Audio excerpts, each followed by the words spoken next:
So we derived the equation for connecting capacitors in parallel.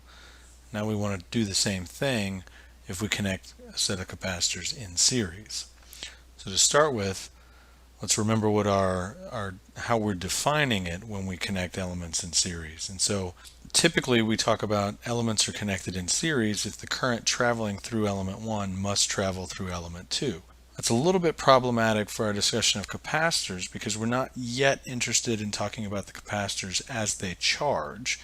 We're largely focused on the static case at the end where the capacitors are already fully charged, and so we don't have currents flowing through the circuit anymore. So a way to rephrase how we know they're connected in series is that there's a single pathway that connects these two elements. So there's no other pathway where charges could go in traveling around the circuit.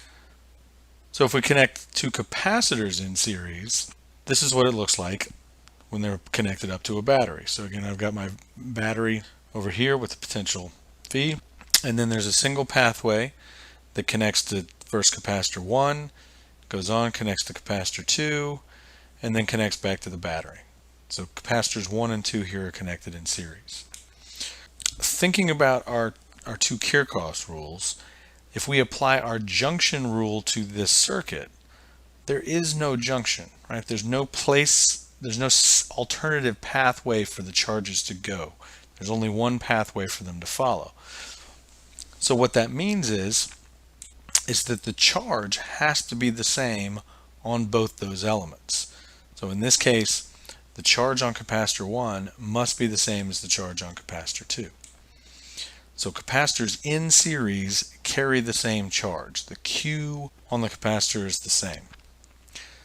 Now where this comes from, of course, is from the perspective of the battery. What the battery really just sees are the two outside plates.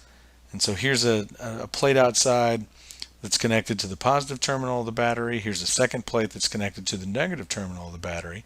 And so from the perspective of the battery, it's simply charging these two outside plates. Of course, what we've done though is we've placed a neutral conductor inside those two plates. Right? The second plate for each of our two capacitors, they're connected by a wire. Basically, these are a neutral conductor. And then when you put them within the field created by these two charged plates on the outside, the charges rearrange on the neutral conductor to end up giving you the second charged plate for each capacitor. So we know the capacitors in series carry the same charge, and so we can redraw the circuit so that now we have our battery connected to a single capacitor whose capacitance is equivalent to the capacitance provided by capacitors 1 and 2 in the circuit on the left. So we know that these two circuits are equivalent to each other. I can now apply my loop rule to both of these circuits. So if I apply my loop rule to the circuit on the left, I'll start down here in the bottom left corner. I'll go across the battery. That's an increase because I'm going from negative terminal to positive terminal. As I go across my capacitors, however, I'm going from the positive plate to the negative plate. So that's a drop across capacitor 1. I do the same thing from positive to negative. That's a drop across capacitor 2. And then get back to where I started. So in terms of my loop rule for the circuit on the left, it tells me that the voltage I gain across the battery, I have to drop across the two capacitors as I go around my loop. If I apply the loop rule to my circuit on the right with the equivalent capacitor, well, again, there's only a single element, so I'll start down here in the bottom left again. I cross the battery going from negative to positive terminal, so that's a voltage increase. I cross my single capacitor going from positive plate to negative plate, so that's a voltage drop.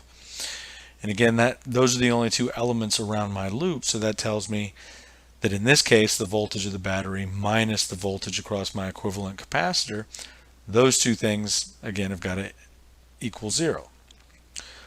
Well, just looking at these two equations, obviously I can solve them both for the voltage of the battery, set that equal to each other, and so what I get is that the voltage of the equivalent capacitor is equal to the voltage of capacitor 1 plus the voltage of capacitor 2. I can use my fundamental relation Q equals CV, solve that for V, plug that in, and you notice what I get is the charge over the equivalent capacitance equals the charge over the capacitance of capacitor 1 plus the charge over the capacitance of capacitor 2. And since the charge is the same in all of these cases, it cancels out and it leaves me with my expression for calculating the equivalent capacitance of capacitors in series. 1 over CEQ is equal to 1 over C1 plus 1 over C2. A couple of things that this tells me. The first is, of course, that when I think about what's going on here algebraically, it means that the equivalent capacitance is going to be less than the individual capacitance of capacitor 1 or capacitor 2. So my equivalent capacitance using this equation will always be less than the capacitances of the two capacitors I'm connecting in series. And the other thing is, again, there's an opportunity here to make an easy algebra mistake by solving for 1 over CEQ and forgetting to take that last step in solving for the equivalent capacitance itself. So what I'm going to do is just algebraically rewrite this so that the equivalent capacitance is C1 times C2 over C1 plus C2. So this gives me an expression that I can use when I'm combining two capacitors in series that leaves me in a space where I'm less likely to make algebra errors.